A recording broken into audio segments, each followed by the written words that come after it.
दोस्तों, अगर आप लोग शिरडी गए हैं तो आपने देखा होगा कि बाबा की समाधि मंदिर के जस्ट बराबर में शिव मंदिर है। शिव मंदिर के सामने जो नंदी देव की मूर्ति स्थापित है, उसके बराबर से ही एक समाधि और बनी है और उस समाधि पर वो समाधि एक शेर की समाधि है। दोस्तों, आखिर एक शेर की समाधि उन मंदिरों के बीच में कैसे आई? आखिर वो शेर कौन था, कहाँ का था, वहाँ शेर की समाधि क्यों बनाई गई है? आज की इस वीडियो में सच्चाई को हम आपको बताने वाले हैं, जैसा कि हमें जानकारी है और साईं सच्चरित्र में लिखा है। दोस्तों, कहते हैं कि शिरडी में एक व्यक्ति रहता था।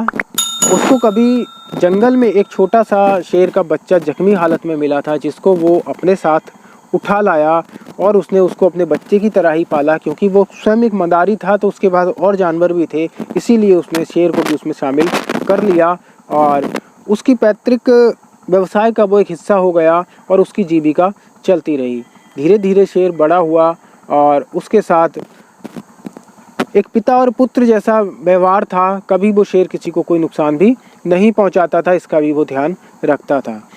लेकिन कहते हैं कि सरकार ने जानवरों के प्रयोग पर रोक लगा दी, जिस वजह से उसका जो व्यवसाय था, जो तमाशा दिखाने का, वो सब बंद हो गया और उसकी आर्थिक जो स्थिति थी वो बहुत ज़्यादा ख़राब होने लगी। अब उस व्यक्ति के पास इतने पैसे भी नहीं होते थे कि वो शेर के खाने का खर्चा उठा सके, जिस वजह से जैसे तैसे कुछ वो खिलाता, शेर कमज़ोर होने लगा और धीरे धीरे बीमार भी पड़ने लगा और फिर शेर की उम्र भी हो चुकी थी, क्योंकि वो बूढ़ा भी हो चला था। दोस्तों, कहते हैं उसने बाद में सोचा कि आखिर मैं क्यों ना इस शेर को जंगल में छोड़ दूं। उसके मन में ये विचार था ही कि उधर द्वारका माई में बैठे साईं बाबा को, वो परम अंतर्यामी थे, उन्हें सब कुछ ज्ञात था।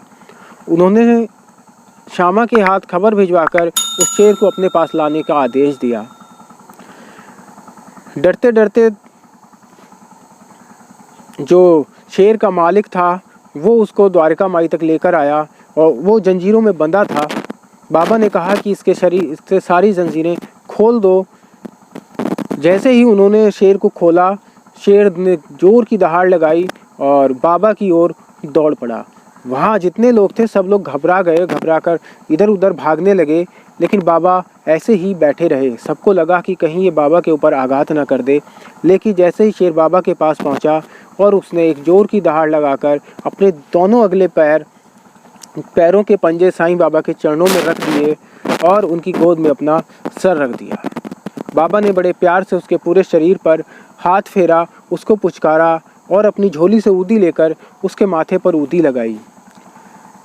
बाबा मलते रहे। शेर ऐसे ही उनकी गोद में सोता रहा और उनकी गोद में ही वो शेर सदा सदा के लिए सो गया। कितना सौभाग्यशाली था वो शेर कि साईं बाबा की गोद में जिसने अपने प्राण त्यागे।